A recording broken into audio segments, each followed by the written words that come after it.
Your book has a lot of synergy with me because on 9/11, I was stuck with a poem. I was just words I wrote watching those events. I called the poem Jazz for Peace, and the whole country was locked down for 2 weeks. When it opened up, I was a headliner not far from you at the Savannah Jazz Festival. Okay. And I was a headliner at that. There was over 8,500 people there. And I'm like, what am I going to do with this poem? I said, well, I guess I'll just read it to the audience. So I read it, and then that became, that just resonated because it was so emotional and it circulated north. I mean, Sherman marched south, but my poem was marching north. Good. And it made it back up here. And the people who were promoting an event of mine called me and said, what's going on with this poem? So this guy interviewed me and asked me to recite the poem on the interview. And then just in the interview, I just happened to say off the top of my head something that reminds me of your book. I said, if we would just fill up our souls with humanity and individuality and artistry and creativity and our greatest attributes as a species, we would have a better chance at avoiding the behavior that leads to destruction. So I kind of, I was thinking of my 6 or 8 or whatever that is, but sounds like you've done that and put it into a daily thing where people can look at 6 attributes, fill up their souls of their day. Because I'll tell you something, what that sentence was lifted, and if you type my name into Google, Rick DellaRatta famous quote, I'm a one-hit wonder. I have this quote is on every famous quotes website in every nationality, no matter where you go, and so it's helped me to learn all the great quotes of other people. Aldous Huxley, I didn't even know who Aldous Huxley was until I saw him on somebody's great quote list that included me. But anyway, the point is, what I see you doing is, if you take these 6 things and you put them in your day,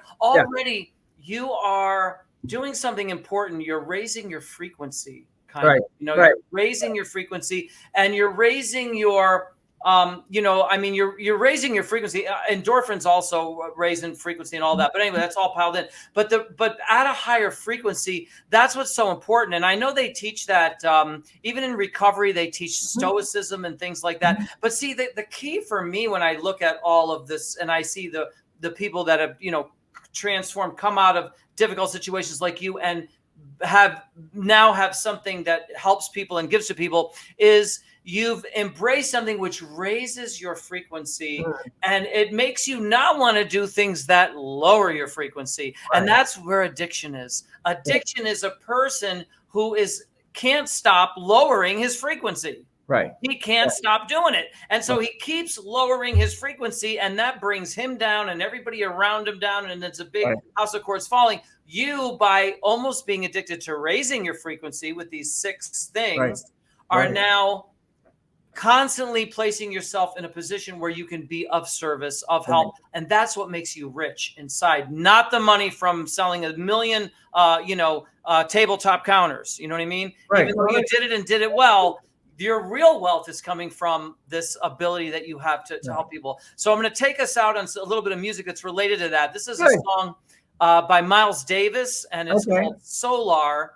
And somebody wrote words to it. Some guy who attended a gig of mine in London at a club called Ronnie Scott's, and he's a well-known guy. I just don't remember his name right this second. But I was like, wow, man, what are you doing here? You're more famous than me. What's up?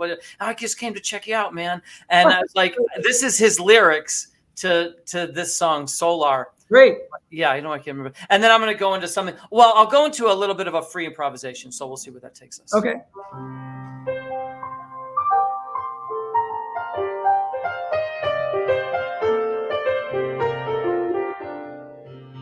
Time isn't passing, it just keeps running round. Kinda like flying with your feet firmly on the ground. Why should we worry? Why should we hurry on? Nothing is forever, just like an orbit that's circling around the sun, without floor or ceiling or malaise for anyone. Why should we worry? Why should we hurry on? Nothing is forever.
So thank you everyone for sticking with us here at the Jazz for Peace podcast. Special thanks to John Chappelear for being our guest today and all the wonderful things that he offered. And don't forget to continue along on our journey with Jazz for Peace, where the final solution is love.